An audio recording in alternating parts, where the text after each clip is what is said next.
They say we should have known better than to fall so deep down into this rabbit hole we found.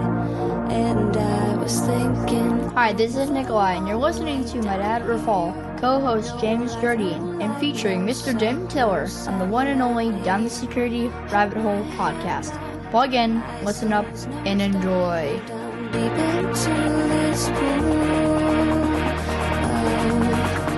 regrettable situations. Pitch black, think back to the last time that we were happy. Hey guys, good morning, good afternoon, and good evening. Welcome down the Security Rabbit Hole to another edition of the Down the Security Rabbit Hole podcast. Look who I got with me. That guy. Hey, Trey, how are you, buddy? Raph, how you doing, man? It is. So for those of you that have been listening for a while, and those of you that have been around the industry for a while, as Trey mentioned before we started recording, like we've known each other probably longer than not at this point. I remember when you were a bright-eyed, bushy-tailed youngster. I feel like I still look like that without a beard, just for the record. I know. I'm trying to hide Seriously, though, you get some of that gray out, man. Like people be carding you again. Working on still it. Card you. Ah, that boyish charm. I lost that when I got old. Anyway, we've had some adventures, but I get to finally have you on the show. It's been forever since we've tried. There's been a lot of near misses. But this final episode, thanks to the good folks at Bug Crowd, here you are in all your glory. How are you, bud? Man, I'm well. First, congratulations on 15 years of podcasting? Like you've been recording for a long time. I remember the early days. It was like you and Marty McKay, like walking around, recording people, having conversations. I'm like, yeah, this stuff's going to live forever. Do you really want to do that? That seems like a bad idea. And so the early days, I was kind of dodging it, and White Hat was pushing us to go do the thing. And then we actually had a number of good faith attempts to do it and never got to do it. So legitimately congratulations on what has been a great run. And I'm excited the show's still going. Number two, excited to finally be here. You know, I'm well. Gosh, when we met many years ago, we were much younger men. You know, we've grown in our careers. We've had the opportunity to work with and serve some amazing teams and folks. I've got to take on some amazing challenges on that journey. And, you know, now I'm trying not to be an old dad with two little kids. Like before we started recording, we were laughing about dad stuff. It's just kind of fun to watch things develop, right? You know, it's funny. This, and maybe this may be reminiscing a little much, but when we started, like, this is what we did. We went to work, and like we never really got off the clock. You're on your phone all the time. You're checking, you know, everything was like, what's going on? How do I stay engaged? You're going to bed, checking your phone, checking in with people, reading. Now it's kind of like I'm here, I'm doing a job, and like, oh look, family, gotta go. You know, it's really funny. I was that kid at like 12 or 13 years old. Do you remember the day timers? Like not just your planner, but like the day timer. Yeah. Like you had to buy the subscription pack every year. Yes. I was a 12 or 13-year-old with a day timer. And so I was working, I was doing things. I was mowing lawns, I was shoveling snow. Like I had a plan. I was doing things. And, you know, moving into industry, cybersecurity doesn't sleep. And so early in your career, you're trying to get your arms around all these things. You're trying to build domain expertise. You're trying to get all the experience and all the repetitions in you can. Yeah. It's been a long run, but you're 100% right. I mean, now I try to clock out and go home and be present with my kids in the afternoon. I put my phone in focus mode and put it on the charger in the bedroom and try to ignore it. And I check in a couple times just to make sure nothing's blowing up. That's part of our jobs. We're at that point in our career. But you know, if you need me, you're going to call and it's going to ring and I'll come grab it. But it's time to play dad. And that's the only thing I ever knew I wanted to be was a dad. And so like, I want to do a good job at that if I can. That's right. It's funny, like you know, I think as you were saying, like earlier in your career, trying to learn as much as you can, get as much of the base as you can while you still have kind of the energy and drive for it, right? Because our priorities change as adults. You know, I wanted to be a dad as well. I happened to, I got both of mine at the same time, so I just get that right out of the way quick. People always ask, like, what's it like to have twins, like versus one? Like, I have no idea, and I really don't want to know. Like, I don't want to know the hard thing that I was like. It was just hard, and it got harder. And I was like, okay, well, and everybody says the older they get, it doesn't get easier, it just gets hard in a different way. I'm starting to understand some of that now. That's fun.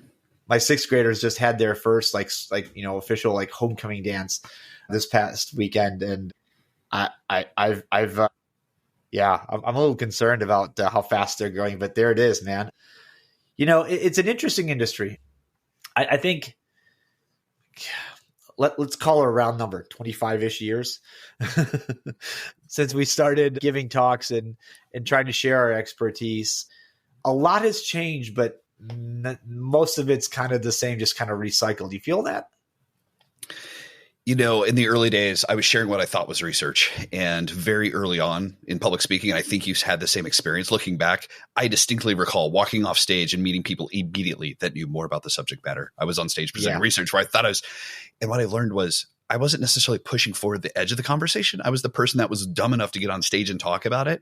And so our facility was to guide the conversation forward, to facilitate that conversation where you and I have the ability to speak and communicate, and the folks that are far more technical than we are may not be gifted in that same way. And so what we're doing is facilitating the congregation, the community of those folks to be able to come together and have that conversation. And so early days, we were getting out there being dumb. I think over time, our conviction and our appreciation for the nuance and the edge cases of what we're trying to drive forward in the conversation and tying it back together has evolved. But man, it's been an amazing ride. I think to your point, earlier in your career, when you're single, unmarried, or even young married but no kids, you have the flexibility to work the long hours. You have the flexibility to forward deploy, go to conferences or go deploy for incidents and go travel with customers, all this kind of thing. And that is so valuable and it's so great and increases our diversity of experience, the environments we get to see, the situations and the folks we get to learn from. And, you carry that forward, you pay that forward. But my capacity to do that now is diminished. And so I'm bringing that perspective as opposed to staying fresh. And so I want to lean heavily on the younger, the faster CPUs. I can feel my CPU slowing in the contrast of the younger folks. I'm like, wow, that gets fast, man. Yeah.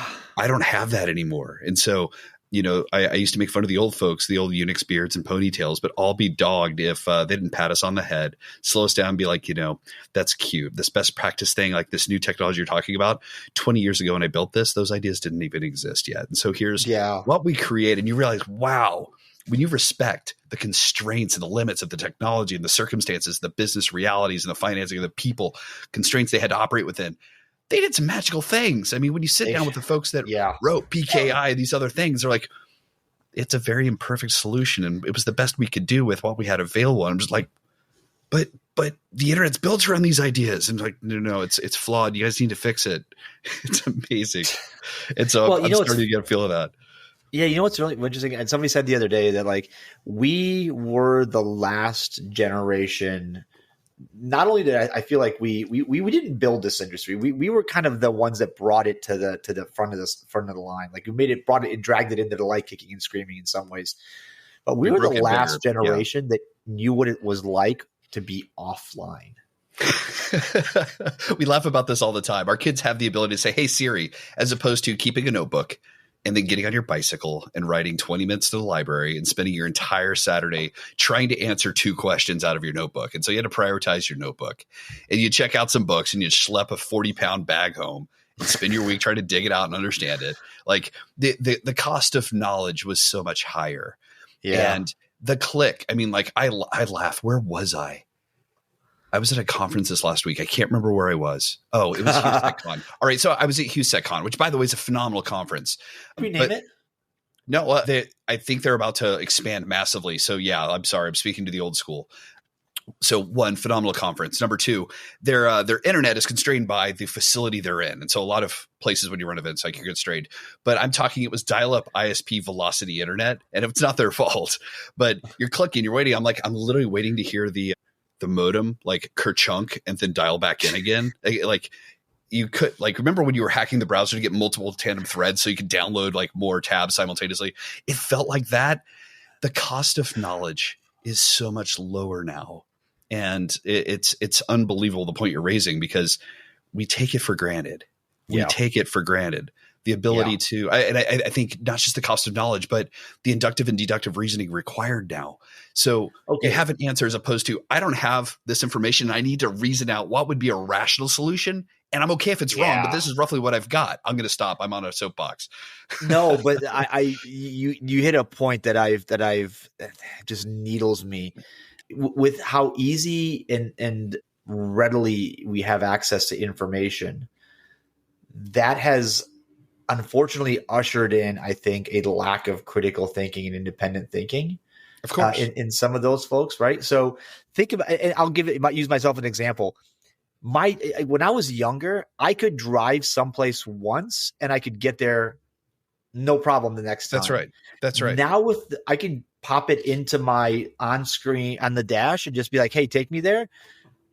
If that went away, I don't know that I could do that again. So while we're all getting like access to information isn't making us smarter, I think the way that we thought it would.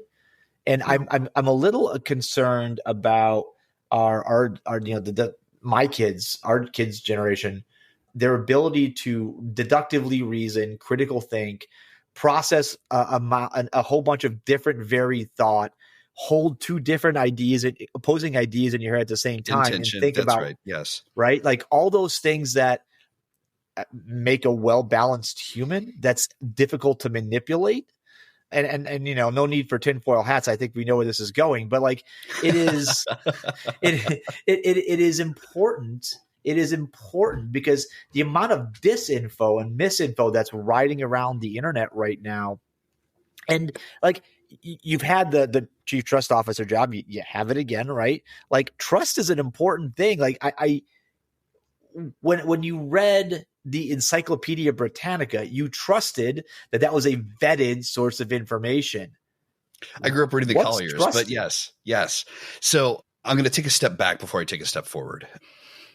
I'm going to encourage your listeners to look into classical education. So modern education was built for the industrial age. We're building good employees and good soldiers. And so you're receiving an assignment, you're doing an assignment, you're coming back for feedback, as opposed to saying, how do I solve this? What does a good solution look like? And so classical education is grammar, logic, and rhetoric. Can I rightly interpret that which is present? Can I understand exactly what the writer intended? Can I decode that? Logic, can I reason about it? To your point, logical fallacies and biases, critical thinking. Modern critical thinking is taught in law school, in grad school. It's not at high school. It's nowhere else unless you're in one of these. If you go back to classical education, the school at Athens, like what they were trying to do was build a solid citizenry. We're not doing that today. And so take a look at some of the other options out there. They're phenomenal, but that's a real thing. So to your point about trust, what is trust? I mean, this is something, back at Salesforce, I kept thinking about how to put together a keynote on this. I was advised, don't do that. You're going to get yourself in trouble. When has that ever stopped you? I don't know. Stop, slow me down, give me pause. Sure. Trust is this notion. I think it's one of the foundational elements of a relationship, right? Relationships are founded on trust and communication. So communication, I think, is important to get status, understand someone, but trust is that belief that what they say and what they do is going to match. They have the facility, capacity, and willingness to execute against that. And you're willing to accept their failure because everything else lines up. And so trust is one of those things where it's earned and easily lost. So it's a specific form of currency. Yeah. It's interesting, right? The way we think about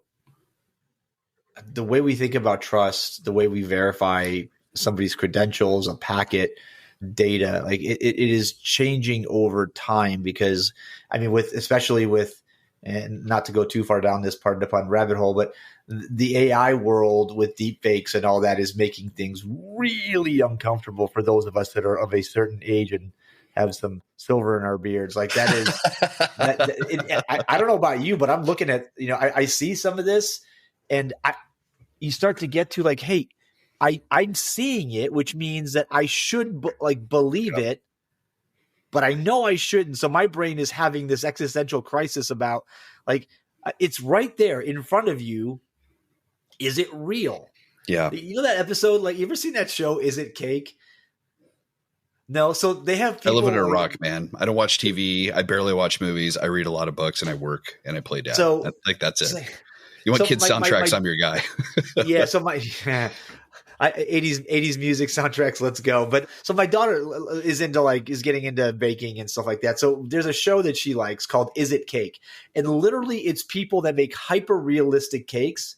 And so like Google this, I forget what network it's on, but it will mess with your head. They're like, there are two purses. These are identical. Yeah. I'm like, those are both purses. And they're like, is it cake? And they cut through it. You're like, how? Like your brain this is the way I feel about where some of the things that we do in corporate life are. It's like, I see that looks real. That looks like it's trustworthy. How do I, and maybe this is just, an interesting segue into like some of the things that we do, but talk about like phishing exercises, right? Like of all the things that I would say we've done that make users distrust us, the corporate security people, phishing exercises, I think, is probably one of the worst. Because think about it this way. We're giving them something. We're trying to trick you and then beating you over the head when you fall for it. Meanwhile, I think I've fallen for like the really good ones, like 30%, because they are so real.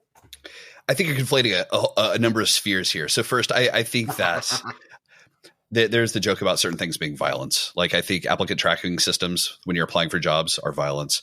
I think that phishing for the most part is violence, and I hate that it's required.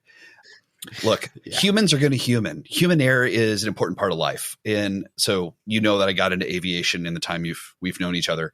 Yeah. And one of the things that we do all the time in the cloud, so like you're flying, you can't see out the windows. You're in a cloud. You can't see anything. You only have your instruments. And the question you're asking constantly is, which one of these things is lying to me? And hopefully none of them, Trey. No. They are like it's definitely happening. That's how you detect failures. That's how you keep critical thinking present. But my point is this: human error is going to happen. You have to plan for it. You have to accept it. Okay, you clicked a link. Who freaking cares if it takes a single click to exploit a chained ODay to own your corporate environment? It's not the user's fault. We failed. The security team failed. The IT team failed. Like all these other things have failed. I'm sorry. That's not okay. We're punishing the wrong part of the chain. We want them to be good custodians. We want them to understand the power of access, control, input, the sensitivity of the data, the value of what they're empowered to support, custodial responsibilities. They're the babysitters. They are responsible for the safety of their access and the data they've been entrusted with.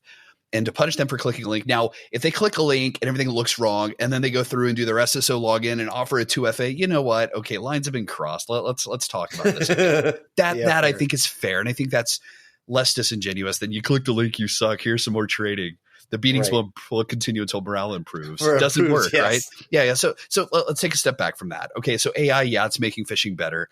It's toil reduction. So all the additional legwork required to make a really good phishing email, it's going to help. That's great. But let's go back to your prior thought. I think there's a real gem in there. Is it cake? Kids today are now saying, I don't know, that's probably AI. And it's the genesis or the renaissance of critical thinking. They don't believe everything that's coming at them, man. They don't. And it's great. They're starting to say, all right, so that sounds like I'm being presented this is true. What if it's not? And so what if it is? And what do I do about that? Say that. That's probably and how do I authenticate that? So now there's identity proofing, authentication, and authorization on the concept and the thought, and they're discarding it as that doesn't scan as rational. Give me 5 sources that are disconnected to prove that. And you're like, what? They didn't teach that in law school because we're not smart enough apparently in America to do that. Whereas like in Germany, they're teaching critical thinking like in grade school. Yeah. Like, why are we it's great. Like, this is wonderful. The rest of the world's doing this. Wow. So I'm fired up about this. But yeah, I think AI is going to cause us to be like, how many news stories have you heard about? Like there's the legal team that was almost disbarred because they submitted a brief that had a bunch of fake case law that AI ginned up for them. There's a headline. I haven't proven this one out, but KPMG apparently submitted some massive government report, and there may or may not be a settlement about it. But all of us are using AI in different ways, and we have to treat this as. I think that AI is great for like the blank page problem. If I need to write a report, starting it with a blank page is the worst. But if AI says, "Here's the thing," I now have an opinion because I don't agree with AI, what AI put forward, or I like part of it, but now I've got an idea and I'm rolling, right? Now, this introduces all kinds of other things because now you've got sample bias, recency bias, the bias of the ground truth data, and whatever came out of the algorithm is going to have steered my thought and give me thought like mind capture. And so we've got a whole bunch of other biases and fallacies we have to address. But gosh darn it, if we're not starting to think about it, how many times have you heard the general public discard something they were given as a fact? We're getting away from headline and tweet level thinking. This is great. Well, that's an interesting way to think about it. I hadn't thought of that, but I have, like I said, I hadn't heard my kids say like that's probably AI like several times. And a kid discarding something in front of them. God bless. Yes. Yeah. Yes, right. yes. Okay. So that's the renaissance of critical thinking brought to you by the AI apocalypse. Good. There's an upside to everything, I suppose. I'm your guy. I've always been that guy. I know. I love it. But I don't know. The foundations of trust are different, I think, now than they were when we were kids, when we were young adults, even when we were younger. I feel like that keeps shifting from like, as long as, what's the phrase? Believe none of what you hear and only half of what you see. I feel like that those numbers need to go lower. Yeah, I think AI may have skewed that, right? So let's apply this to the professional sphere, right? How do you trust a company? Like, we've all done the checklist. Like, I'm not going to use your SOC 2 or your ISO report. I got my own custom questionnaire that's 400 lines. And so you're going to punish some company, browbeat them with a spreadsheet, and it's unique. Yeah. And like, okay, maybe AI will help massage some of that, but I'll be dogged if every company's trying to figure out how to trust another company. So what we preached at Heroku, and what I've preached since then, is excellence in design and engineering is the foundation of, like, if you're doing all those things right, security was what comes out of that. And if you've got the documentation in order and you're willing to pay for the audit, compliance is the natural, sustainable byproduct of that virtuous loop.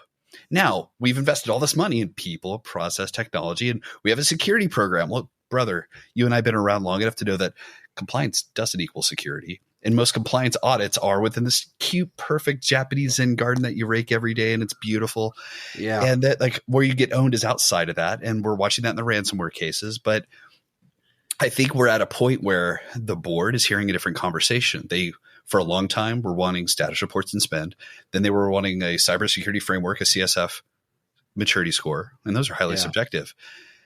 And so now there's some conversation around how to drive down the cost of cyber insurance. But I will posit to you, and you and I have a steeped history in this, the only objective measure in our security programs is that comes from offensive security. So for most companies, that's a once a year snapshot. It's a Christmas card you get. Here's my pen test report. This is great. Good thing we only ship code once a year and people don't do research the rest of the year. This is great, right? Right.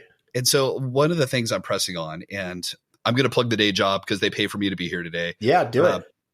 We just released the Inside of the Mind of the CISO report. It's an annual report. It talks a lot about the research that's coming in the door, trends in our research, and that kind of stuff. Go check it out. But one of the things I argue for in that is the only way to objectively, non-negotiably, no inference, no mental perspective, stands to scrutiny. The only objective way to measure your security program is through offensive testing. And so whether that's continuous penetration testing, which there are a lot of firms that do that, if it's bug bounties, which I think gives you a greater diversity of expertise, the only way to do that is through objective pen testing or offensive testing from a third party. And so the virtuous cycle for me is find the best experts you can. That's the magic of the diversity of perspective coming from that bounty program. Yeah, I like that. I mean, there's two things that I think have really evolved in the way I think about them over the last decade. One is evidence-based security. So, and this what you're saying kind of takes that. Both the things I think about. So when I say evidence-based security, I started off thinking like these SOC 2 reports, like these are really just, it's an audit. Like, who cares? This doesn't prove anything, except that I think the longer I look at these, the more I think it does, because it actually shows that you have rigor. You have something that you have a policy and you're executing against that policy, as opposed to, look, I have lots of shiny things on a budget. Right. And I've hired 700 people and I don't know what they do, but they do magic. So that's evidence-based. And kind of what you guys do is evidence, right? Because you're allowing creating a standard framework that's one, blessed by legal, which was arguably difficult, but two, like just it's not that once a year snapshot, because everybody did pen tests. You did them once a year. They have to notify you that they're going to pen test you. Everybody kind of puckers up a little bit. We stare at our firewall logs a little more. That's right. Shields up. Right. Oh, here comes the pen test. You're like, but nobody ever says, "Hey guys, I'm about to come rob you or try to rob you. All right. Tomorrow at noon, be ready. I'm coming." Like nobody does that. So attackers don't respect scope of work either. And so every pen test I've ever done, ever been a part of, and I know you have too, not a one of them said any corporate asset we own that's internet exposed, any corporate location we physically have, there's nothing out of scope, have a ball. Yeah. Nobody does that. There's nothing that there. Sounds dangerous. So let me flip this on its head. Right. So I did a stint in private equity. And so I was at a top 10 B2B, like a really large private equity firm. And I worked with some amazing people. And, say what you will about big money, big corp, big evil companies, but there's a fiduciary duty and everyone's trying to do a good job and they're trying to create value. And there's a lot of hypotheses there. And there's parts I loved and parts I didn't love. But one of the things I came to grapple with was, how do you look at a company and determine, is their value proposition true and rational? Number two, how are they running their information security program? We don't kill security or deals over a security issue. Like if a company's been completely owned and may not own any of their intellectual property, I've seen one deal backed away because we're like, no, you've been still owned 5 ways till Sunday. Like there's no way. But if we go the other direction saying, okay, we're going to place a bet, we're buying this company. How do we bring this up to a rational security standard? And how do we defend this asset? The question is, what are the proxy measures, the measures where these handful of data points paint the picture of all the things that are right and wrong, and how do we fix them? What's it going to cost to fix them? I will tell you that those with healthy offensive testing programs, bounty programs, how do you have a healthy bounty program with high payouts, with regular findings, and really clean closure SLAs? You have the backing of legal. You have a partnership with engineering. You have engineers that feel like they own their code. And trust between the security team and that, and a level of trust and relationship with the security research community that's worth their time to give a damn and do the work. Yeah. There's a story to be told there, and it's a proxy indicator of a whole lot of things going right. And so here's the part that I've struggled with. I like that. I think that's a sign of a mature organization, one that's thoughtful in its program, that is trying to do more than just kind of like put a facade up that says it. Like it's like the from Blazing Saddles, like they created the facade of the city, right? There's no actual city behind that facade. Yes. Right. To use it. Are we allowed to make? I guess we could make Blazing Saddles jokes now again. Yeah. We're allowed to make that movie is super, super old and it's still awesome. It's got it. But it sure does. But how do you? There are so many. What I'm trying to ask is, there are so many companies out there that see like that as the goal, shining goal at the top of a hill. And they're like, how do I get there? I still fail my yearly pen test. Like, how do I get there? I don't know. My legal team doesn't let me do anything on live production. Like what? I'm sorry. I reject the premise foundationally, Raf. Like what do you mean you fail your annual pen test? You mean your stuff's not perfect? I'm sorry. I'm sorry, my brother in Christ.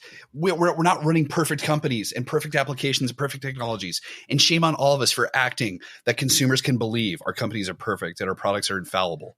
I'm sorry, shame on all of us. Yeah. Let's take a big step back and say, gosh darn it, we're on a journey. We're on a journey. Look, I'm a fairly fit dude. I eat clean and I'm super active with my kids.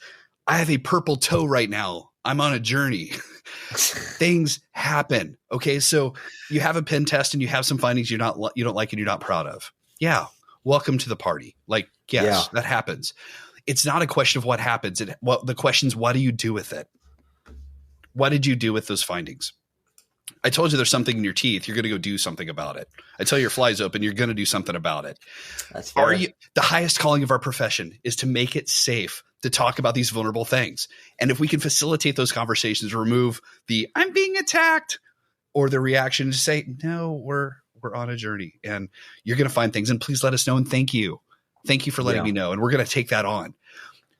Now we're gone full circle all the way back to trust. I'm earning trust. Feedback is a gift, and I'm going to validate that. I'm going to thank you for that. And I'm going to action that, and you're going to see it. And the cycle is virtuous and it builds speed and the avalanche gets more powerful. No, take it, say thank you, and go to work. That's the greatest lie we ever believed. And I don't know how we got to this, but you're right. It's that you have to have a clean pen test. You have to have no vulnerabilities. You have to have, you have to be perfect and because many companies have spent many large piles and sums of money, and none of them have achieved that. So at some point, do we not, like, the mentality, and I appreciate that you brought this up, the mentality does have to change. Like, that's not an attainable thing, right? We just have to, and I think that started, some of that recognition started, Trey, when we said, okay, protect is good, but detect and respond, like, and recover is also really good, because the measure of a company, of a security program, shouldn't be that they have no issues or that they never get compromised, right? CISOs get fired for getting hacked, like getting breached. It always blew my mind, because that is just patently silly. That's like saying, if you out here, you built the roads and there's a pothole, you're fired. You didn't do your job. Well, I don't know. No. I think that's classic corporate America, though, right? I mean, all right. Yeah. Okay. So take a step back. Let's go back to, you saw The Martian, right? Like, think about how many billions of dollars the United States has spent trying to save Matt Damon from himself over the years, right? All right. So we left Matt on Mars this time, right? We left him on Mars this time. The first thing that he's asked in the presser, are you going to step down? Are you going to resign? Like, the thing is, like, we expect, in the sociopathy that is earnings by quarter and performance by headline, someone's got to be the fall person. Someone's got to be the fall guy. And so we're going to throw that out there. And so the default, well, we had a security failure, so our head of security has been promoted to greener pastures, and we're going to figure this out. And, safety and trust are very important to us. So here's some credit monitoring for 10 minutes. Like we're in a different place. And again, it's not perfection. It's the journey. It's about driving up the cost. I think Bob Lord, and I quote him all the time, God bless this guy, Bob Lord said that we work against human adversaries that work in campaigns. Yeah. We're driving up the cost, the complexity, and the risk of what they're trying to do. And so it's not about perfection. It's about expensive trade-offs. And so if that's the case, if you're my boss, Raf, and I'm the CISO and you're the CTO, because I still can't sit at the big kids table, the risk committee might be saying, sorry, Trey, we're not funding these initiatives. And the risk has been accepted and we're done. And the modern CISO is part of the business. And so we're running risk committees. And so we have all these folks at the table, from the chief revenue officer and the operations and finance and legal and public policy. We have all these folks. And what we're doing is we're looking at a risk register. Here's the most scary things that could happen to us. And here's the things we face that are most likely going to happen at some point. And we're making hard trade-offs. And so when we go to the board saying, look, these are the unfunded initiatives, we've made the hard bets. We're out of jelly beans. We can't place any more jelly beans into this project. We're out of funds. The board's the only place that could say, we're going to forgive a financial performance metric for the CEO and CFO. We're going to fund that. So debit that performance index. Go do this thing. The risk committee is the only place. It's inhumane to think one admin is the one that took the entire platform off the internet. It's inhumane to think one CISO, one executive was responsible for a breach. This is a complex system. The CISO doesn't do anything. We don't patch systems. We don't build code and deploy applications. We don't own products. That is right. And so this is a corporate facility. And so if we are working with the business to define risk, to score and prioritize risk, to fund risk treatment and addressing those issues, then we have to take it back to the board for calibration. And so I think there's a lot of room for us to partner with the business to do this. But no, the CISO is not the fall executive for something bad happening. We are on a journey. Well, and I love that, because it really underscores the fact that I watched a speech. I think you were actually at this. It was an HP event a million years ago at the Ronald Reagan Hotel. Schneier gave a keynote about the million risk decisions you make every day. Right. Getting into your car, pulling up to a red light, getting into an elevator, like all these things. But we don't think about them that way. And to understand how business works, I distinctly remember this, and I'll remember this forever in my career. And I wish everybody has this moment at some point, where I said in a meeting, young me said, well, that's a high risk. And some executive took me aside and explained to me what that actually means in regular language, normal people words, right? They're like, that's not a high risk. That in fact, it's a risk. But let me tell you the other risks that we face. And when you look at like the types of risk a business faces, financial, operational, strategic, right? Yes, all these different types of risk. Security isn't a separate. They've got 99 risk. Problems, and we are cute and adorable, thinking we have the monopoly on this. We're an input into the other ones, Correct. into the legal, into the Correct. So, and I think that if there's one thing I've picked up over my years that I'm glad people have taken the time to gently just beat into my head repeatedly, is that we are not distinctly special and different in the context of a running enterprise. We are an input to a series of a register of risk that decisions are made, money is allocated because it's not infinite, and people sit around and say these two things, they're both kind of bad, but we think we're gonna put our money on 100%. This one. 100%. But we all do this, Raph. Like, this is where the notion of, well, you failed this risk or this pen test. Like, purchasing does the same thing over really stupid concerns. Our poor cyber insurance folks, the underwriters are not cybersecurity people. The actuaries trying to make sense of these relationships aren't cybersecurity people. And it's not that they're wrong. They're trying to do good work, and they're operating within constraints. And it goes all the way back to what we talked about with our Internet 4 founders, where we inherited the work they did and then built it bigger and worse than they would have ever asked us to. That's right. Bigger and worse. Like we've all done this. And so I think part of this is having the grace and dignifying the humanity of folks trying to do a good job, and then pausing to say, okay, young whippersnapper, Padawan, I'm going to pull you aside and coach you in the ways of the Force. And here's all the dynamics that there's a lot of folks and a lot of challenges. I thought when I went to a Fortune 500 company that I'm like, man, I'm so excited to work somewhere where they've got it all buttoned up. They've got it squared away. And I'm going to see what amazing looks like. And I'm going to learn. I'm going to grow. I'm going to sharpen the edges of my tools. I'm going to get it. I'm going to take this back into small company someday. Oh boy. Yeah. I misjudged that one. And as it turns out, there's a whole lot of folks making a whole lot of money at various places in their career, trying to figure it out. And we're all in roughly the biggest role of our career. And we're all trying to figure it out. So I think we need to be a lot more patient with a whole lot more people every day. Well, and so luckily I got that out of my system. Like, that was like my first real big kid job, as I worked at GE. I was like, this group has to have it together. And you walk in, you're like, oh my God. Yeah. How does this even function some days? Yeah. And the answer is, a lot of hard work and people continuously patching things, like moving things around. But so let me ask as a parting thought, because this is your line of business now, and I think maybe you're good to answer it. We talked about insurance a little bit, right? Because insurance is definitely part of this risk equation. Because, like, I think I'm a decent driver, but I have auto insurance. I'm pretty sure I'm not going to burn down my house. But just in case, I have homeowners insurance. Like, we get insurance for those oops moments that you go, oh, didn't see that coming. Now, there are different things that companies can do to raise or lower their premiums to kind of get a sense of maybe accomplishment or some level of comfort that a insurance underwriter can go, okay, I see you here. All right. This feels better than, like, you just threw a bunch of things at me. I don't think I trust what this is saying. Where do bug bounties fall on that? Is that going to be one of those things that becomes like a, hey, if we do this, I have some trust that you know what the hell you're doing?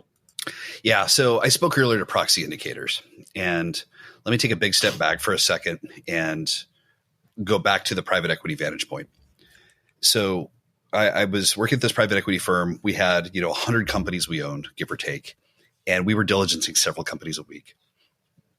We're buying big platform companies. We're buying itty bitty ones to tuck into as part of the value creation hypothesis for some of the companies we had.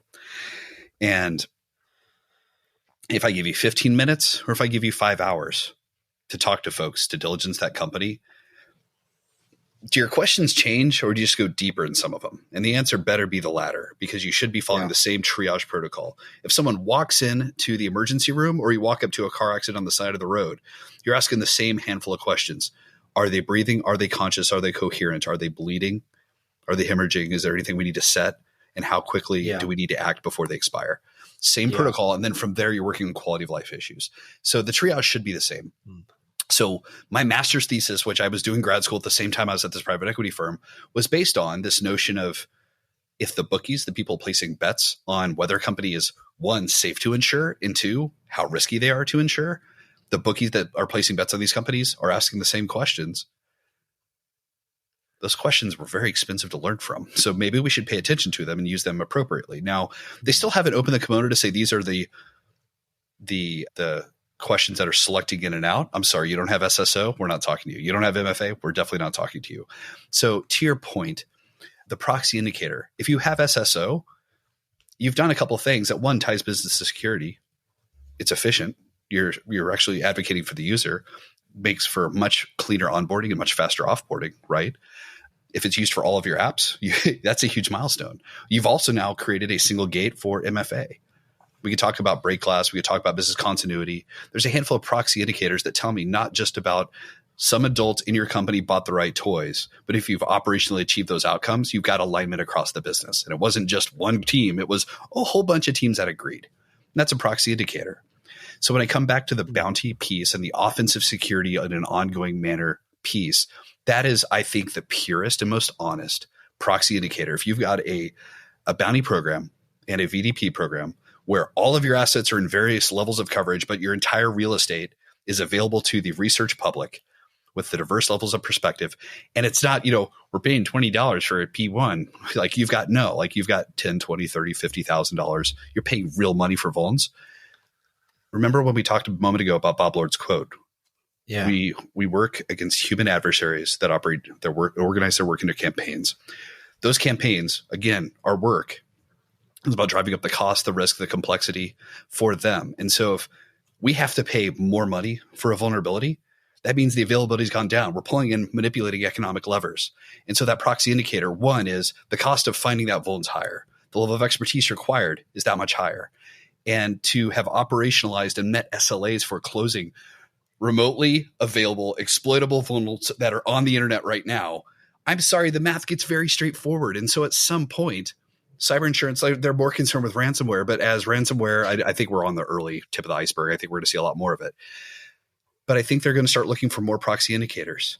And if I've got engineers that own their operating code, that are moving with a sense of purpose and urgency to close those vulnerabilities, I probably have strong patching rigor. I probably have strong MFA. I have strong break glass. I have strong backups. I've probably operationalized a lot of things. The willingness to do the right thing and to take personal ownership, again, it goes all the way back to the custodianship that we talked about with users and phishing. It's a strong proxy indicator. And I don't know how to tell a better story. But when I was in private equity and folks like, look, here's our program, here's our bounty program, like we start looking, all the proxy indicators would line up. And there's something to that, man. There's something to that. That makes a lot of sense. I mean, you're never going to know the totality of someone's exposure at any given moment. It's just not a thing. No. But you can see habits, you can see policy in action, in process. You can see that they've been thoughtful about how they've laid out a program, their response, their support, how their executives are lined up, whether they are trying to effectively sue somebody that is trying to help versus taking it and saying, thanks for the help. Mm-hmm. Appreciate it. Here's here's something for your efforts. And I'm glad that the industry has sort of moved past that, because man, that this debate raged for a good couple of years about whether this was a good idea, whether this duck would float. And I remember having that conversation with Casey so many times around tables at Black Hat that I eventually just sat back and listened to him, like the same argument over and over. And it turns out he was right, shockingly enough, right? But this is an industry that I think is still evolving before us. I think one of the strongest indicators of a company's maturities there is you use the word resilience, not loosely, but I mean it in the way that we intended it. That is, how well do they transform well thought out, complete policy into action, and how often do they exercise that? Because there's no worse policy than the one that's never tested. It's like backups. Like, we've been doing backups for years. Yes. You go to restore, you're like, oh crap, it's not been working for years. Yes. Right. So yes. Anyway, all right. I probably ran out of time about 10 minutes ago, but this has been good. So good to see you. Man, Thank you for having me forever. on. Yeah, it's been great. This is good. One more plug, please go find the Inside the Mind of the CISO Report 2025 over I'll put the Super link fun. in. Great. Thank you. I'll put the link in.